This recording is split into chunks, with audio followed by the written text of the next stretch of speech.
Hi, everybody. It's Julianne. It's Saturday. This is Baking with Friends.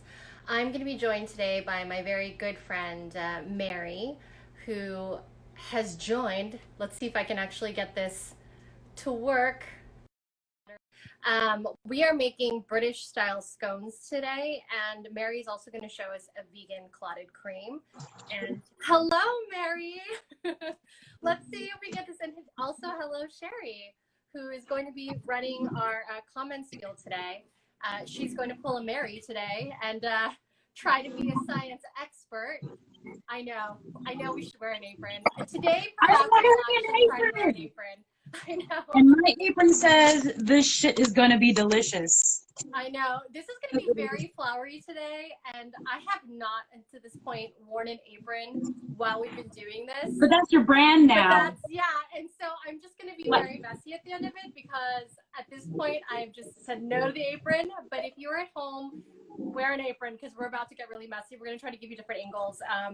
But Mary and I are making British scones today, British style scones. And the reason why I'm calling them British style scones is because the American version that we know, like if you go to your friendly coffee shop or Starbucks, is the triangular one or the really giant puffy ones that are usually made with egg. And the British style ones look more like what we would consider biscuits, and not in the biscuit terminology of British people when they think biscuits. You mean cookies? Yeah, I think American style biscuits. And because we're talking British scones, I'm going to call them scones today because that is. Should we talk in a British accent too? We are and annoy everyone.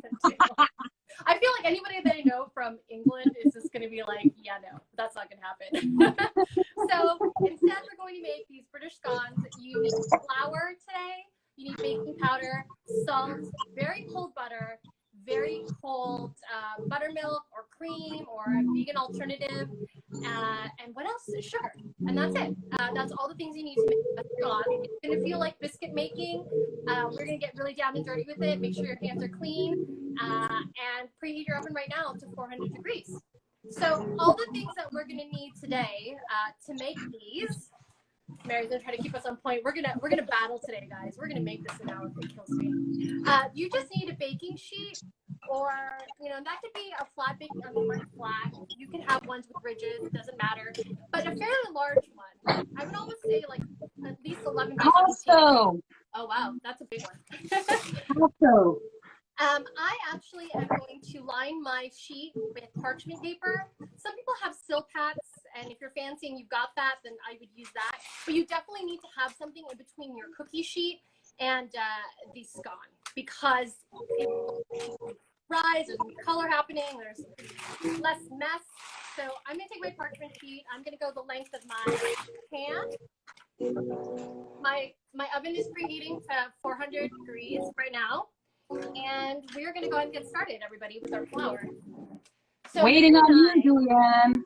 Mary and I today did a French thing. We did a mise en place, which is a fancy way of saying we measured out all our ingredients and prepared all our ingredients. So all I have to do is dump it in the bowl. Because the magic of TV. I know, magic of TV. This is how they do it in TV land. So I'm going to go ahead and show you my bowl right now. I have 2.5 cups of all-purpose flour. Now, you could be using a whole number of kinds of flour, actually. You could use some whole wheat flour. You can use a mixture of spelt flour. You can use self-rising flour. If you use self-rising flour, please omit the baking powder and salt. You don't want everything to be crazy. Whatever you find in your pantry, to be honest. If you've got bread flour, use that. Again, I will say, though, if you have bread flour right now, it's like gold. Don't do it. Well, I mean, we're making scones right now, so maybe do it. Bread flour. I mean, but, with scones, you don't really want that gluteny kind of bread. I mean, it's supposed to be like, fluffy and light, kind of like a biscuit, flaky. It is supposed to be flaky. So a lot of the things that we're using right now, and actually sort of a segue, Mary, is if you are using butter or plant-based vegan butter or margarine, it needs to be very, very good. To the point where if you haven't done it, I would put it in your freezer right now so that when it comes out, because we're using our hands, the temperature of your hands are going to warm up the butter, and it's going to melt much faster than you think. And we don't want that to happen because, like biscuits, British scones, you want those pockets of butter because when they melt, they're going to create air pockets, and it's going to give the lightness and the fluffiness that you want when you're having a British scone. I'm going to keep on calling it scone, guys. Americans call it scones, but we're being British. So if you're doing a drinking game right now, I suggest you, whenever she says scone, club. For those who just joined, hi Jen. Mary is usually behind the camera fielding all the comments, but today she's in front of the camera, and usually I'm entertaining myself. Yeah, I'm like, she's going to show her true knowledge. And sometimes Mel. So, as we said, we did mise en place, fancy way of saying we went ahead and prepped everything. So all we have to do is dump in the bowl. So I'm going to give you a different angle right now. 2.5 cups of flour. In all the time that Mary and I were jabbering, I hope you have measured out 2.5 cups of flour. And we're just putting it straight in the bowl. Straight in the bowl, guys. All right? So to our flour mixture, you are going to add a tablespoon, that's a whole tablespoon baking powder, and we're going to just dump that right in the bowl as well. So boom! You can be like Mary and make little like noises. Oh, bam! And then we're going to go ahead and put a 1/2 teaspoon of salt. Just pre-measured, 1/2 teaspoon of salt, any kind of salt. Oh, wow, that's so professional. It's like we know what we're doing. I know. I'm showing you this bowl. I'm going to give you the angle of the bowl momentarily when we mix it. But here we go. Salt. I know this is not very fancy of us, right? And then we're going to also put in 2 tablespoons of sugar. Now, this is where the differentiation is going to be between the scone and an American biscuit, right? Because usually when you make biscuits, Southern style biscuits, there is no sugar normally, right? Because you don't want that sweetness. But because this is a scone and we're having it with tea, or for any time really, you do want a hint of it. So we're not going to put a lot of sugar, but we're just going to put enough that it's going to go ahead and give a little bit of sweetness. I'm putting in 2 tablespoons. You can put in as much as 3, but I like putting back sugar, so I say 2. This is just regular granulated sugar, and that's going to go straight into the same mix, right? So. And you know, I mean, if you think about it, when you eat the scones, when you eat scones, British scones, you're usually putting jam and clotted cream or whatever in it, so that's going to sweeten it up. You don't need to be sweet. You don't. I like eating it with jam. It's really good. But if you're not going to eat it with the jam and just like stuff it in your mouth, then yeah, probably want to add more sugar. It's up to you. It's totally up to you. And this is like the pantry life we're living, right? If you don't have granulated sugar, you can go ahead and use, turbinado sugar. You can use cane sugar. You can use Mel, I already said if you're going to do scone, if you're going to do the deep drinking game, whenever Julianne says that, that's how you're going to get also, well in. I just like to say she's already annoying me. That Sherry's bringing the facts today. She just said that the origins of the scone date back to the 1500s. She's upping her game. I just want you to know that she's throwing down right now, Mary. She's doing a better job. Yes, she's taking my job. So we have all the dry ingredients in a bowl. Usually I'm trying to cap on you. We have all the dry ingredients in a bowl. This is the point where we can do some flavorings of such. So traditional British scones are plain, or sometimes they add currants, which are very like tiny little grapes. Well, technically, are they a grape, Sherry? You're gonna have to fact check me on that. They're little small ones though, or raisins, and you can do any like sunbeam. Just dump it in. And this is the point where I like currants better just because they're smaller and they're like not huge, big. I do too. Usually when you have scones, because if you're putting the cream and the jam and everything like that, I don't like just Sherry is so brilliant. Did you? It's from the Dutch word. Wow. She's really learned. For those that cannot see the comments, Sherry just said scone is from the Dutch word schoenbrot. Schoenbrot. My enunciation. You can start saying that instead. Yeah. But I hope, as saying. Mary and I have been jabbering, everyone's got the dry ingredients in a bowl. And if you're using fun, fancy optionals like currants or raisins, you can take the opportunity to put it in the bowl right now. We're putting everything that does not have liquid or solid butter into the bowl because when we mix it, we're all going to mix together. So I'm actually going to put in some freeze-dried raspberries. I've gotten really into freeze-dried fruits in baked goods because it doesn't include the liquid that you get with fresh fruit, but it's the same. It's basically the same flavor because it's a fruit. They just freeze-dried it, right? So you get all the benefits from it without having to deal with all the extra liquid. And so I'm going to use some raspberries. These are freeze-dried raspberries that I've crushed up. Fun fact, I used to do freeze drying in my last job, lyophilization of molecular diagnostic reagents, but yeah, that's neither here nor there. I'm putting said that because she needed to tell you her science background, guys, because she's our science expert. But guys, I'm gonna go ahead and dump mine. Mary has some lemon zest because she made her own lemon buttermilk. zested. Hi, Catherine. She made her own buttermilk today, and she's taking the zest from her lemon so she doesn't waste it, and she's gonna add that into her scone. And again, traditional British scones are usually plain or they have currants or raisins. Mary and I are being extra, and Mary has to say that she's being extra because she just dumped some lemon zest in her bowl. It's not an extra. So I'm just not wasting stuff. I'm gonna take mine, and I'm gonna dump my freeze dried. Oh, I'm already stirring together. And sorry. You can stir everything together. No, Mary, you're good.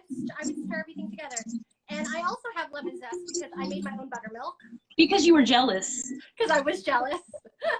I was like, what do you mean she's making lemon zest? And I think it's a good taste to go with raspberry. So I'm gonna also dump some lemon zest. And that was for making my own buttermilk because I just had regular milk in the fridge. And you can just add a tablespoon and a half usually to every cup to make buttermilk. I err on more because I like that sour taste. So just to give you a view of my bowl so you see what we're working with. Oh, it's colorful. I'm just mixing. We're just going to stir it all together because at this point there is no overstirring. Woo! I just bumped a whole bunch of flour. This is the part where Sherry's like, Julianne, you should have worn an apron. But I am wearing a really fun shirt. That you're going to get messy by the end of this. You thought because you pre-measured everything, you're not going to get any flour on you, but yeah, watch out. Oh yeah, we're going to roll these out. We're going to roll these That's out. when it happens. That's when it happens. So there's a little bit more zest that I'm just going to dump into the bowl. Okay. So this shirt though that I'm wearing, my cousin has a company on Etsy called Bad Gal LA, and she makes fun sayings on shirts. So if anybody cares to check it out, you can. Okay. What does it say? It's all backwards. It says, I wish people excited me as much as brunch. I think people will feel this. I mean, I do. Brunch is my fave, guys. I mean, come on. I mean, do you get excited seeing people as much as you get excited when the prospect of brunch? You know I'm right. You know I'm right. Food, friends. I know, exactly. So, screw you all, I hate you all. Shop. That's where you can find this. Okay, so now I have all the dry ingredients together. I've just been using a spatula. You can use a whisk. You can use a spoon, whichever you've got. And I've also got a cutting board that I'm about to crazily dump stuff into. But we have to add the liquid and we have to add the butter. I know, like, we get to the butter. Hello. Well, I'm trying to get ahead of myself a little bit. So I've got all my liquids right now in my fridge because everything has to be cold. So I, again, am using buttermilk that I made. I made buttermilk. See how cold it is? You can see the condensation because it's been sitting in my fridge. And I've actually also got my butter. Actually, let's put the liquid back in the fridge, Mary, because we'll do the butter first. I'm not listening to you. You can't tell me what to do. So I took my butter out of the freezer. I diced and chopped these up earlier. I like, when we're making British scones, I like using European butter, and I specifically like using Irish Kerrygold because it's grass-fed cows, and the butter tastes better. Very it does yellow. taste better. Look how yellow that is, guys. The fat content in this butter is superb. So if you want a secret baking tip, Kerrygold butter in your baked goods. Turn it up a notch. Not only that, just on your toast. Oh, so good. So good. So my butter is super frozen. Look how frozen it is. I miss a lot of things going vegan. So you can use plant-based butter as well. I think that's what Mary's using, or you can use coconut oil. I'm using Earth Balance. I like it for baking. They come in I'm this. just taking each of these pieces, and I'll change the view real quick so you can see. I'm taking each of the pieces and just stuffing them straight in because we're going to mess with it in a second. But again, the more you handle the butter, it's going to get warmer. And already you can tell the pieces are starting to kind of come off easier. because of the heat from my hands. So I'm just gonna dump that in. Make sure they're cubed because we're gonna try to get these into like coarse pea shapes. Now, a lot of people think you need a pastry cutter. I do because I bake a lot. This is a pastry cutter that you can use to go ahead and grind up the butter into your dry goods, okay? You don't need this. If you have knives, forks, your hands, you're basically gonna go into this and you're gonna go ahead and smush down, and Mary's showing you exactly how to do it. You can totally use your hand for this. Smush down the butter pieces into the flour. So I've got a pastry cutter, she's got her hands, and all I'm doing is I'm trying to smush down my butter into my flour. And what we're trying to achieve here is we're trying to achieve pea-sized, coarse pieces of butter mixed in to our flour mixture. Also, this is what they call rubbing in the butter when a recipe says rub in the butter with your hand. And again, you don't have to use, I'm using a pastry cutter because I have one on hand because I bake a lot, but you don't need this. Like I said, ooh, there goes the flour. All you need is you can use knives, you can use forks, and like Mary's doing right now, you can use your hands. And actually, you've got a lot more control. Like, look how much I have to take out. I'm actually probably going to go in with my hands. I mean, I have a pastry cutter too, and I used to use it because, you know, I made scones a lot for our tea parties back in the day, but I find my fingers do a lot more. So I'm going to go in now because mine's a little bit coarser. And I'm going to find all these butter pieces. So when you make pie dough sometimes, you like flattening out the pieces into your dough because, again, the small pieces of butter is going to create air pockets when it melts. Woo! More flour on me. Into your scone. This is very therapeutic. And again, you're trying to get your butter and incorporate it into your flour until you get it kind of has to look sort of coarse, and you're going to get pea-shaped size pieces of butter. So try to get them smallish. How are you doing, Mary? I don't know who's faster. I wonder who's going to be faster. Oh, you're cheating now. I know. I started using my hands. My butter is actually really cold, so I feel like I'm not melting my butter too hard because I put my butter in the freezer. So yep. The smaller pieces of butter that you get, like I said, the lighter it's going to be because you have created little butter pockets that are going to melt. So as you can see, as we're doing this, you're starting to see like my flour is getting a little bit more integrated and seeing a little bit more of like the pea-sized pockets type pieces that I was talking about. Again, you don't want large chunks of butter. It needs to be pretty small. So just go through the dough and you can feel them. Anything that feels rather large, just press it down and make it smaller. I think mine's pretty good. Like this. Yeah. Mine's pretty good. So, oh, there's a big piece that I didn't see. Okay. So now I think I'm pretty good too. It's not fine anymore, right? Look, it's very coursey looking. And that's exactly what you want because this is the point where we're going to add liquid. So I'm going to wash my hands real quick.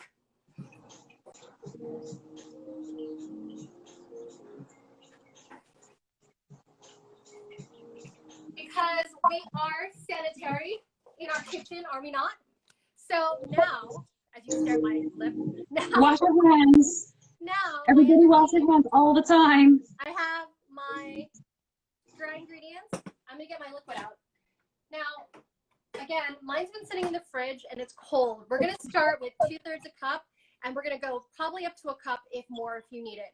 Now, know that we're going to add this slow. You don't want to get into that position where you put too much liquid to the flour, and then all of a sudden it's really sticky and you have to add more flour. So we're going to go ahead and do it as we go. Stream it in, mix it a little bit, see where you're at, add a little more if it feels too dry. Now, it just so happens, mine is a cream. It's a heavy cream that I put lemon juice in to make it a buttermilk.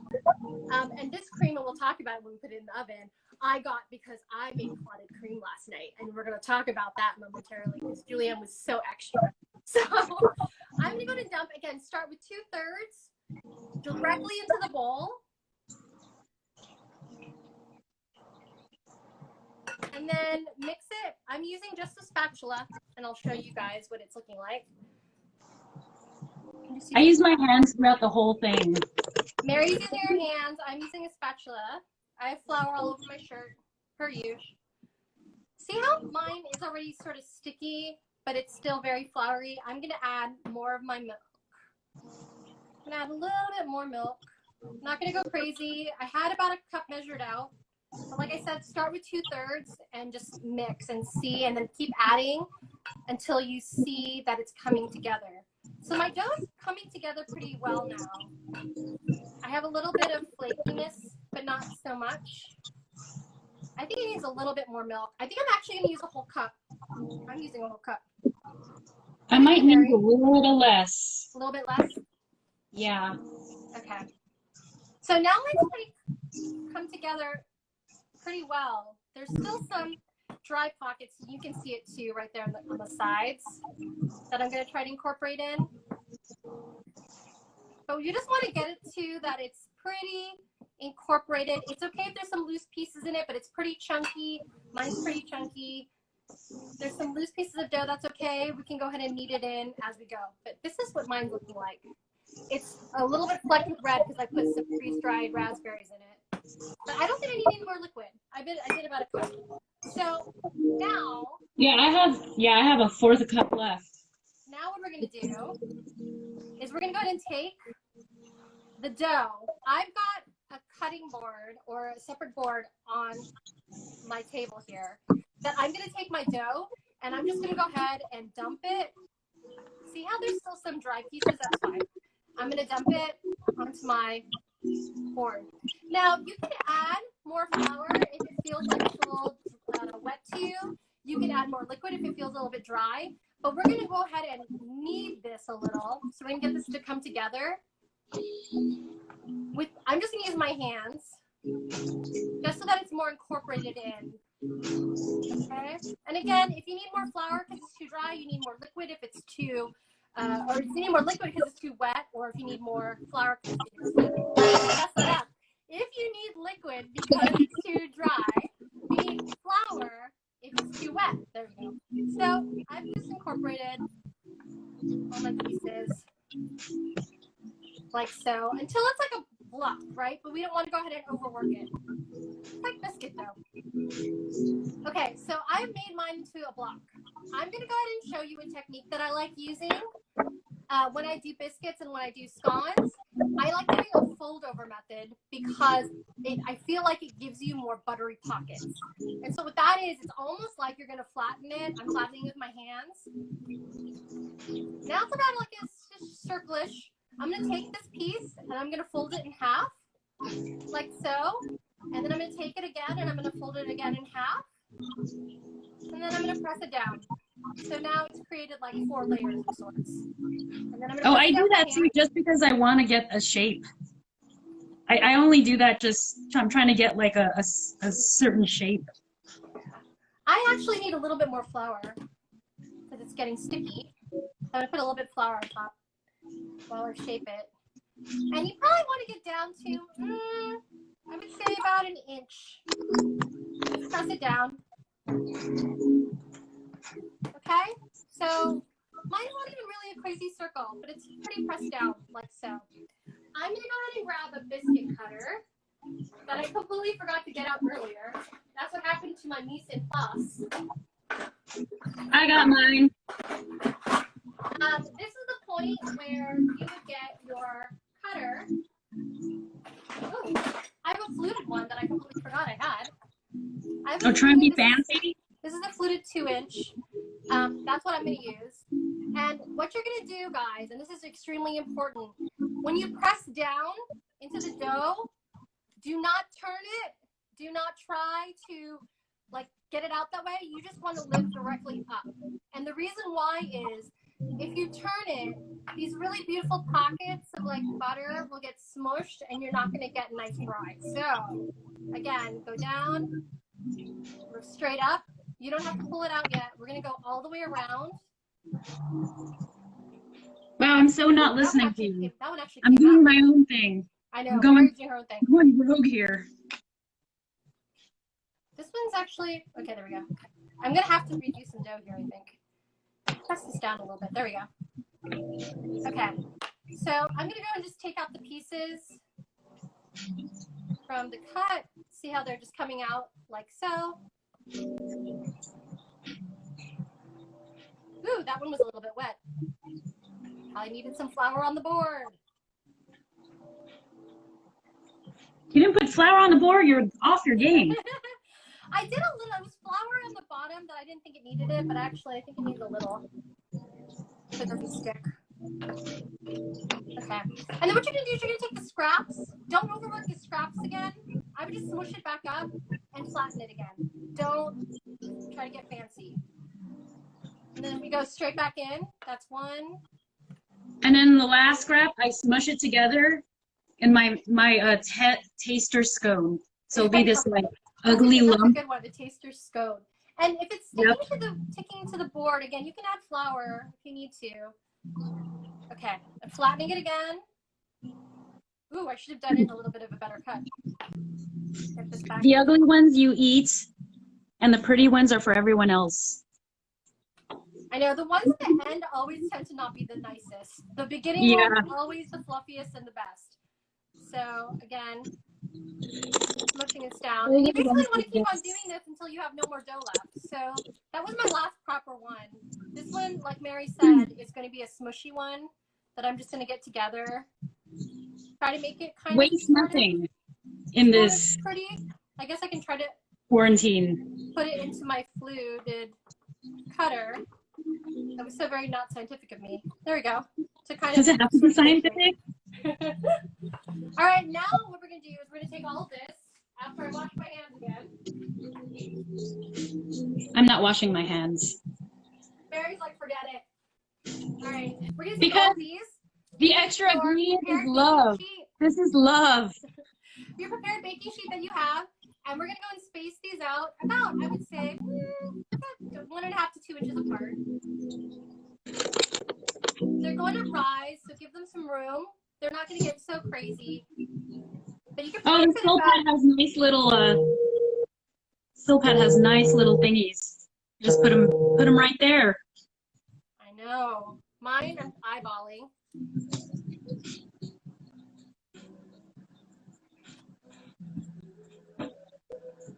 And actually, I need to make room for one more, my testing piece. I'm going to space this out a little. I didn't flatten them down enough, that's why. Okay.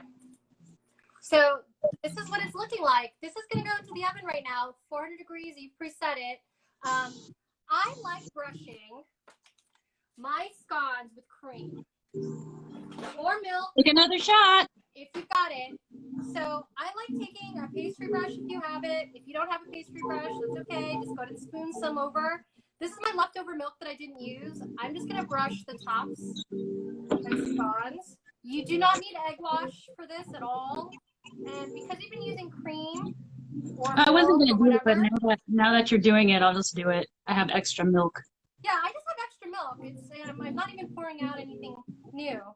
I'm just getting rid of that. And like I said, you don't have to have a pastry brush. If you just have a spoon, you can use a spoon to go ahead and like push the tops of this with. You could use your tongue. Use whatever you want. have. Go so far as my tongue. You probably even press it down with your fingers all the time. Got to be honest with you. It doesn't have to be so fancy. And it doesn't have to be so precise either. You don't have to go all the way around. You don't have to go all the way. Just enough that it covers it, because what it's going to do, is it's going to provide a nice kind of golden crust, as they say. So we're going to take these and we're going to go ahead and put it into the oven. And then while we wait for them to bake, Mary is going to show us some vegan clotted cream. Wow, you really do talk too much. I do talk a lot, right, guys? So I'm putting my. Look, I can't even get a word in edgewise.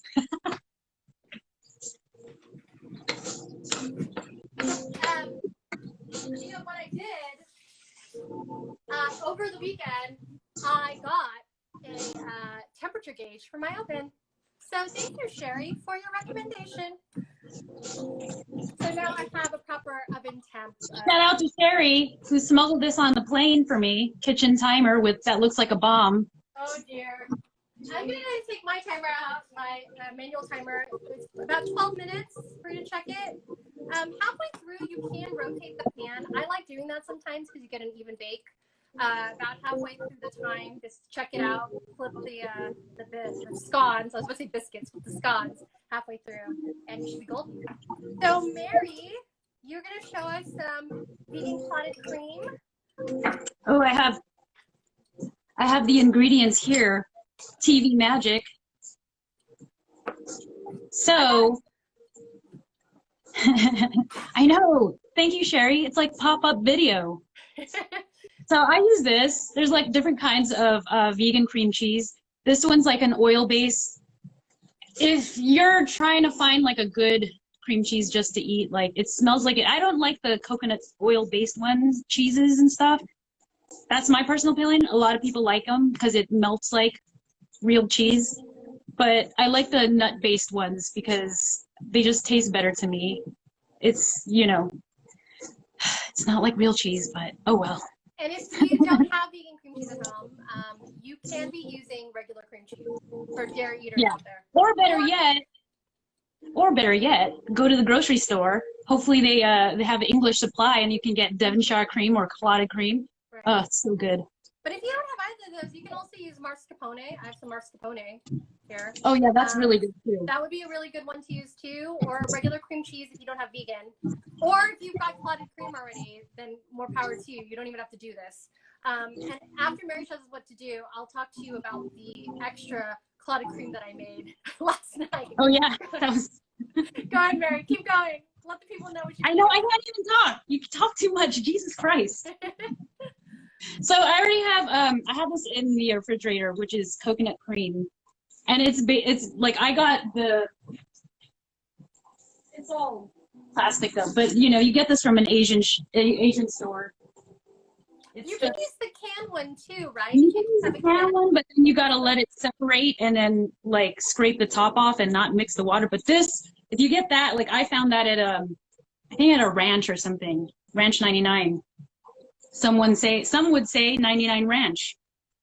But there's that. You can also get coconut cream at Whole Foods or any other health food store. Oh yeah, that's true. Now more vegans are coming out of the woodworks and eating all that stuff. So anyways, 6 tablespoons, and then I'm gonna add some vegan cream cheese.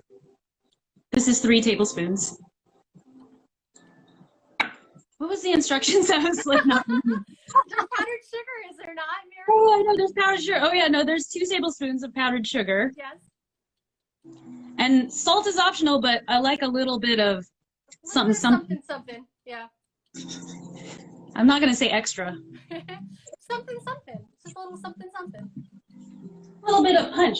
And my electrical outlet is all the way back here, so then I'm just gonna cream these together. I haven't tried this, so I don't know if it's good or even if it's passable. But it's, to me, sounded like a buttercream a little bit, which is not really clotted cream because clotted cream is not sweet. Clotted cream, yes. For those that don't know what clotted cream is, clotted cream is basically an invention, and Sherry will fact check me. It's an invention that came out of England. Basically, what they do is they take heavy cream, they cook it very low, and then the top of the fattiness of the cream rises to the top and leaves the liquid behind. Kind of the same way when, like, you know, you make cheese and whey, right? But it's heavy cream and the fat rises to the top. And you take the thickened top, and that is the clotted cream. I went ahead and I tried a method. I was scouring the internet to see. I could not find clotted cream that I usually can find in my grocery stores here in New York. Makes sense, you know, international stuff happening, pandemic. So I went and I took some heavy cream. Make sure that it is not ultra pasteurized. If you can find the fancy, fresh from the farm, non-pasteurized or barely pasteurized cream, that's what I want to use. You just take a whole pint of it, stick it in a glass square pan or glass, you know, circular 9-inch. Stick it in your oven for 12 hours, 180 degrees, and then as soon as it is room temp out of your oven, you stick it right in the fridge for another 24 hours. I was telling Mary that I took mine out early. I baked it and I took it out early from the fridge because the liquid that gets left behind, you can use to make scones. It's the beauty of the clotted cream, right? There is no waste. Don't waste anything. No waste. So I went ahead and I poured out the liquid from it. And I took the top thick part and I stuck it in little jars. And now I'm waiting for my clotted cream to thicken. but I took the liquid out. So how is your? That's exactly what Sherry is saying. But yeah, basically it's coming out. It's like, the consistency is almost there. And I'll taste this on a scone, but is it pretty good?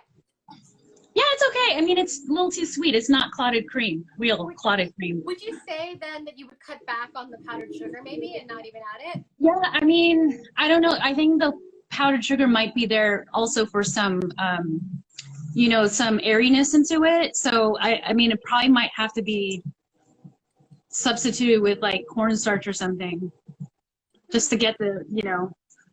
But it's okay. I was interested because I was like, oh, I love clotted cream, and it's okay. Well, but it's okay. I have scones to go with it. As Sherry pointed out in the comments, clotted cream is a thick cream made by indirectly heating full cream cow's milk using steam or water bath and then letting it cool. And then the cream content rises to the top. Which is sort of what you did, except you didn't. I didn't say it as eloquent. Yeah, I wasn't as eloquent as Sherry in describing what happens. So mine is about halfway. I'm going to go in there and actually turn my pan because I like an even bake around it. You don't necessarily have to. If you're like running around doing stuff, you can let it go for a whole 12 minutes before you check it. I just like turning mine over. You can open your pan. Like that is such a myth of not being able to open your oven while it is baking. You can. You just don't want to open it for a long period of time because then it's going to have to rise again. So my oven doesn't need the turn. They're looking good, Mary. Oh, I'll check. What I should have done is I have a conventional bake oven and I didn't put on convict bake, which basically does a fan that heats your whole oven without you having to do this turning method. A lot of people at home don't have that though. They have a regular one and I would do the recommended. Convect bake is the air is what is cooking everything, not the heat elements themselves. Right. And so when much. you do a convict bake, you usually have to check your baked goods sooner than when it says on the recipe because usually it will cook faster because of the fact that, again, the distribution of air in the oven. So Devonshire cream and Cornish cream is also clotted cream. Correct. That is a comment from Sherry. And the only difference between Devonshire and Cornish cream is Costco. It's where it's made. So if it's made in Devon, then it's Devonshire cream. If it's made in the Cornwall area, then it is Cornish cream. So there you go. But let me go ahead and show you. So we have another 5-ish minutes. Behind Mary, by the way, Melissa just said that her color coordinating kitchen is very soothing. She's got spices on her fridge. Do you see this, guys? Look at that. It's magnetic spice rack. I have a tiny kitchen and I like to cook, so I have to find ways to make it work. I mean, so everything is all on there, on the wall. I did that myself. I didn't need a man. So I think it's amazing because I was just telling Mary that I think during this quarantine stay-at-home time, I really need to organize my spices, and I'm probably going to get like bottles and put them on the shelf. But I would love, if I could, if I had like that magnetic refrigerator. Mine is stainless steel. You think it would be a refrigerating like a magnet type? Heck, the answer is no. Yes, I am very proud, Sherry. So while that's happening, let me go ahead and show you my. But to do what you got to do. So I went ahead and, like I said, I baked my heavy cream. I took the thick part that rose to the top. I stuck it in my fridge to cool down. I only let it sit in there for 11 hours. It really should go overnight because I wanted to use the liquid today for the scones we were making. So what you do is you separate out the thick part from the liquid. So I just poured all the liquid that was underneath the thick part, and I used that for the scones. And then the thick part, I went ahead and I took this little jar and I stuck the thick stuff into the jar, and now it's just going to sit in my fridge and it's going to thicken up some more while it cools, probably for like at least another 12 hours. It'll probably be ready tonight, but when the scones come out, when it comes out, I'm probably going to slather it in this clotted cream. I was telling Mary, I think the best kind of cream to use, the reason why I think the British one tastes so good is because their cows are like grass-fed. They have like, you know, delicious dairy, and if you can find the fancy heavy cream from a farm that they sell in like, your fancy grocery store, even like a Whole Foods or like whatever kind of grocery store, and not the one like the box, like they usually come in glass bottles.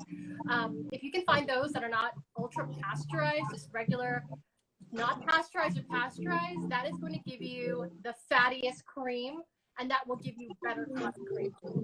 So I'm using a Hudson Valley one that I found that was pasteurized. I don't know what it tastes like because I haven't tasted it yet, but it looks good. So I'm hoping that it turns out. But that's where it is. My timer went off. Are you checking The yours? bomb exploded. That goes mine. So I'm gonna go ahead and check my scones right now. How's yours? Do you need a couple more minutes, Mary? I might. The color is really like, it's not browning is, but it's super risen. Yeah. Mine have risen, but they need more time. So I'm gonna give it. Isn't that pretty? Ooh, those are pretty. Hers are really high. I made mine a little flatter. She did a good job. So, Oh, because I was like, I was lazy. This is what happens when you're lazy. You're like, I don't want another too 5 much. minutes. Another 5 minutes. Oh yeah. See, I was making that mistake. I was like almost not going to I think sometimes the timer. with scones, the mistake can be when you're cutting them out and you're patting them down to make them super high. And remember, your scone in the oven, if you melted the butter right, it's still going to rise a little bit. And there's also baking powder in there, so it's going to rise. But and you want that because you want to slice into it and have these two halves that are like so, and then you just put the cream on it and jam. Oh my God. But don't make the mistake of making them ginormous because it'll get too heavy at the top and it'll flop over. So bake them out, like I said. Like That's a delicious mistake. It's horrible because I learned how to cook and bake because I like eating, and it's just not it's not a good thing when you find that you have some talent at it, because then you're just gonna eat. I mean, that's good though right now, especially in this time where you don't have access perhaps to like going down the street, going to your local bakery or like a place where they sell all these kinds of things. And if you want to have it, you're gonna have to make it yourself. And I think this is a great time to learn. I mean, yeah, I made noodles. God damn it! I think people think like baking can be hard, and it can be. I think it's one of those things that has to be very exact, and one small thing throws off everything because it's a science. But I think the more you do it, the more the better that you get at it, like anything else in life, right? And even if you start with small box mixes, like we did in college, we were living off of brownie mixes from Safeway. That's a shout out. Those were really good. They're really good. They were really good. Where you just like add egg and like oil, I think, to. You quote me on that. Yeah, and I mean I've seen really interesting hacks. Don't mind me having orange. Shout out to Sherry having my vitamin C. You can do like a lot of the hack methods. I've seen baked mixes where people put soda and that's it. And yeah, you work with what you've got, guys. Like we're living in a time. You figure it out, and I mean, like part of it is trying, and then you screw up, and like sometimes it tastes bad, but sometimes it just looks weird. It tastes really good, and it's like you don't want to put it on Instagram or anything, but you're like, freaking, this is delicious. I'm gonna eat it. Yeah, I think did my timer just go off? Did your timer go off? Mine's about to go off in a minute. Oh yeah, mine has a little bit more. It does this pre-buzz, so it's kind of confusing. Mine says the manual timer does a minute before its actual time. It goes off to give you a minute to get to your oven. So shout out to Catherine. This timer. Shout out to Sherry because this one does. I didn't know why. I was like, why does it buzz before it goes off? Yeah. Shout out Sherry. Double shout out to Sherry. Double shout out to Sherry. Because I hope you're getting your vitamin C. We're eating a lot of carbs and we're eating a lot of sugar, but I hope perhaps with this we're also having your vitamin C, like Mary. Mary's having a nice orange. I had a mandarin this morning, so there's my vitamin C. Full disclosure, this is like my first orange the whole week. This is just. I'm sure you had vitamin C at some other point, Mare, right? Like one would assume that you had vitamin C at some other point. Yes. Like through a vitamin, something. Juice. Sherry also says to get vitamin D. That's wise, actually. Wise. You just need to go sunbathing. Everybody that's baking along, are your scones out of the oven or are they still in the oven baking? I would love to know. Oh, Sherry. Sherry's Fruit plates. about fruit. No. Fruit plates. Now she's diverting from her scientific thoughts into Mary territory, where she's just giving her opinions. Whoa! What are you trying to say? I think that's good. I think it's a nice balance, Sherry. You're giving some opinions and you're giving some scientific rationale. Yes. I appreciate that a lot.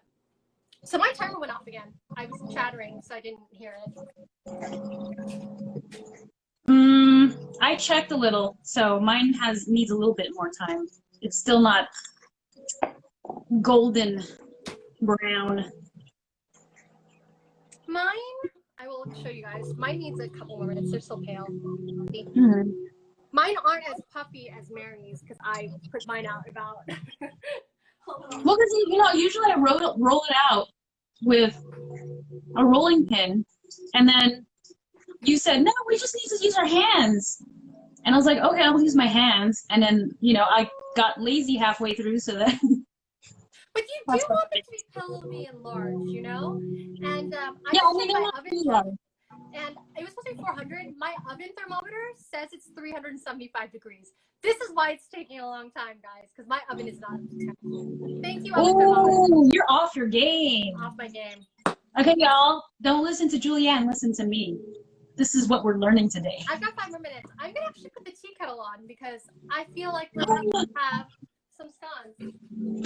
You're breaking your rule about letting it, sit. I know, I am. So this recipe. Oh, by the way, Julianne, I think we have, 12 minutes? I know. This recipe was partially inspired by one from Fortnum and Mason, which is a tea purveyor in England. This is my favorite tea in the whole wide world. That is good tea. Queen Anne. Fortnum and Mason. If you can get it, if you're ever in England or if you find it in duty free or wherever, like they sell British goods, do yourself a favor. This is a shout out to this brand because it's delicious. It's the best tea I've ever had. Queen Anne. Black tea. Black English tea. So I'm Too bad we didn't pick up some while we were there. I know. Pre-quarantine. We were there. I know. It's a good thing I have this ginormous, you can hear it. This giant. I have that's a good one too. Yorkshire tea is really good. That's a good dark tea. Yes, this is a good one. I forgot where I got it. Probably Whole Foods or something. There's a lot of teas now, and what a great thing about globalization. I don't know where. Is you don't have to go to specialty stores nowadays. There's a lot of brands that are sold in your regular grocery store now that before you would have to scour different stores for. And I think it's a great thing because now it's like part of like your everyday, right? There's a lot of products though that you still have to go to specialty grocery stores. What we say, globalization, right? Yeah, exactly. But I'm boiling some water in the kettle, and I'm gonna make some tea to go with my scones. And Mary and I that's so British of you.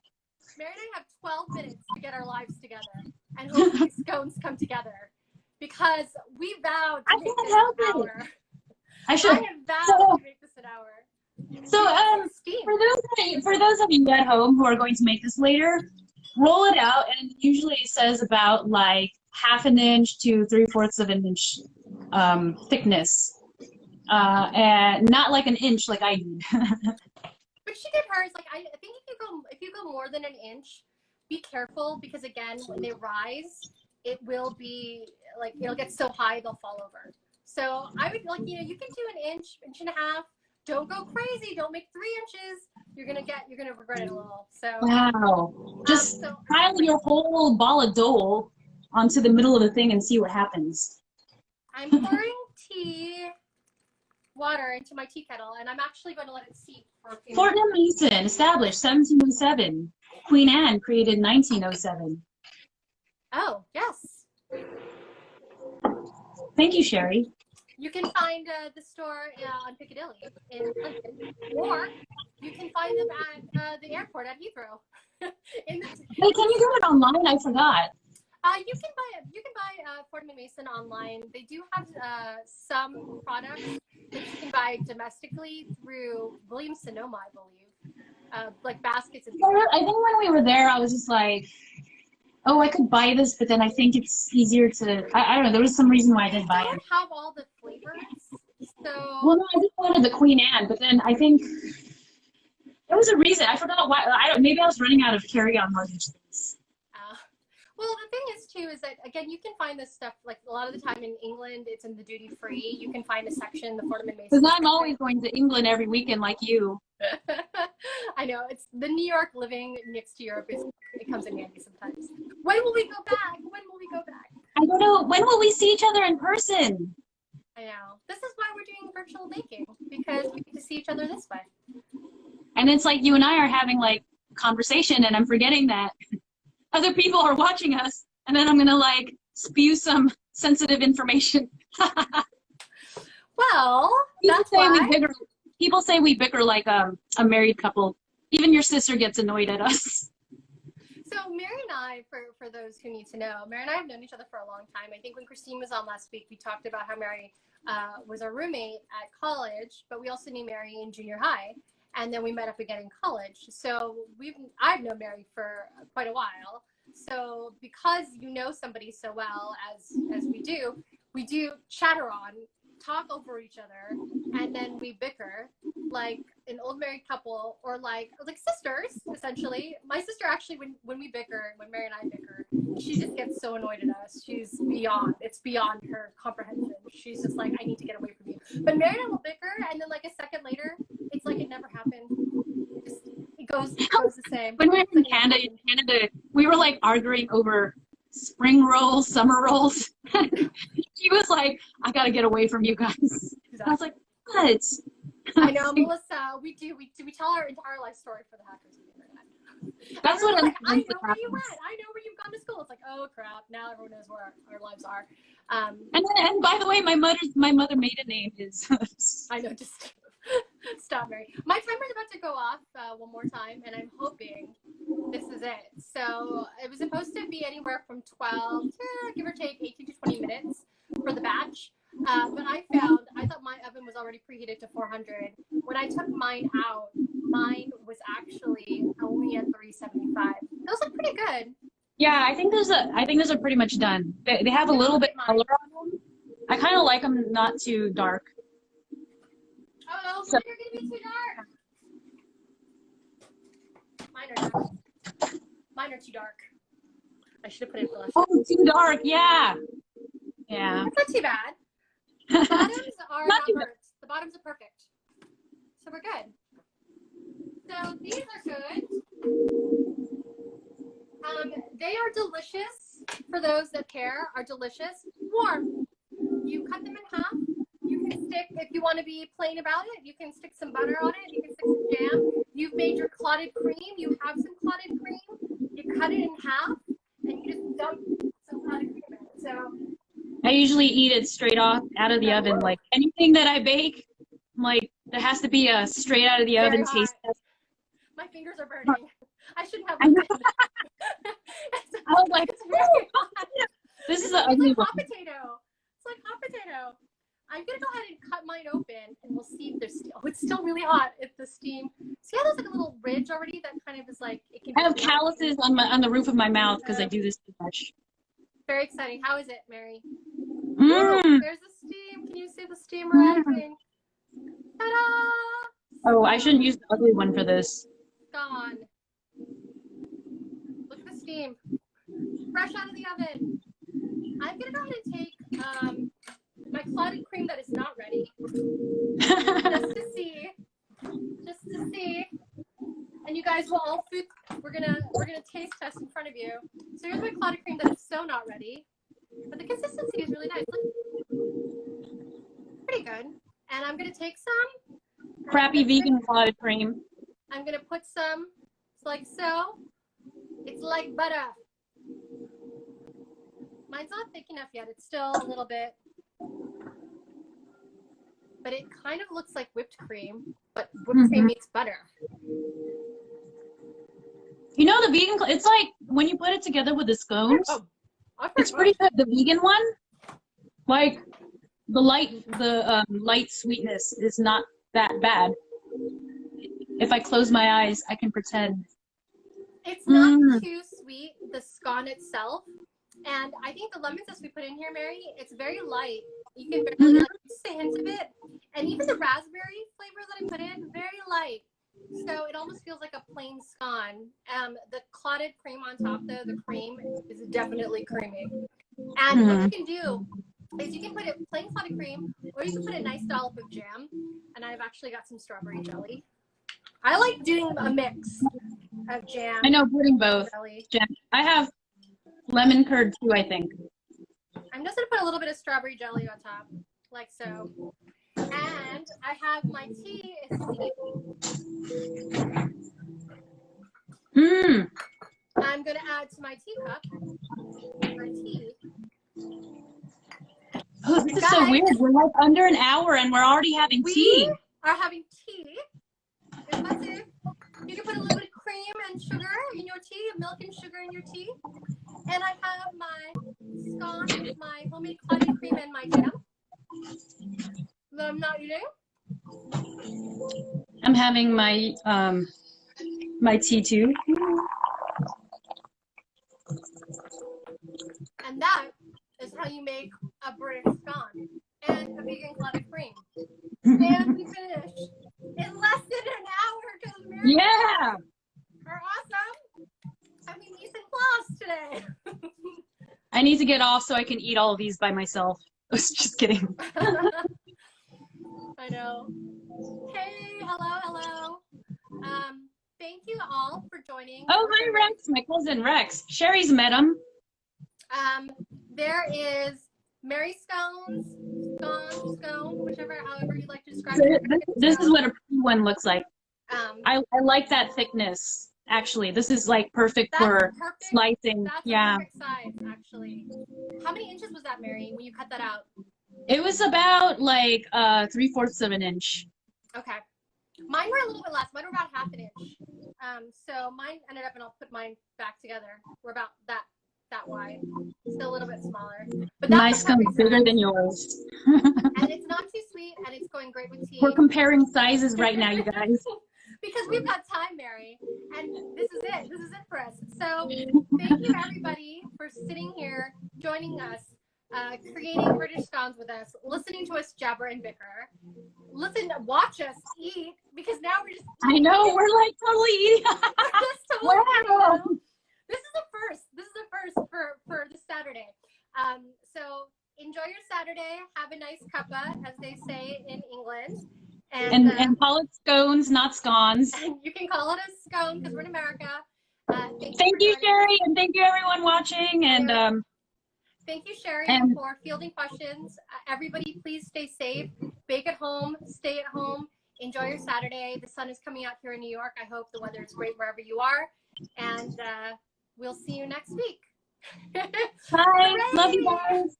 All right. Bye, everyone. Thank you, Mary. Thank you, Jules. Love you, Jules. I want to see photos of everybody's scones. I know you should have cheap teacups. Cheap teacups. We have a photo. Someone photo this. Send it to me. Send it to me. Send it. Wait. Oh. It's like picker, it didn't happen. All right, guys. So after that extended, we really are saying goodbye. Goodbye, everybody. Show us, tag us on your pics if you make it on Instagram or Facebook, and we'll see you next week. All right. Bye. Oh, we'll have Sherry next week. Sherry will be our Sherry. So we'll have Sherry next week. Bye, Jen. Bye, Melissa. Bye, Catherine. Bye, everybody. Bye.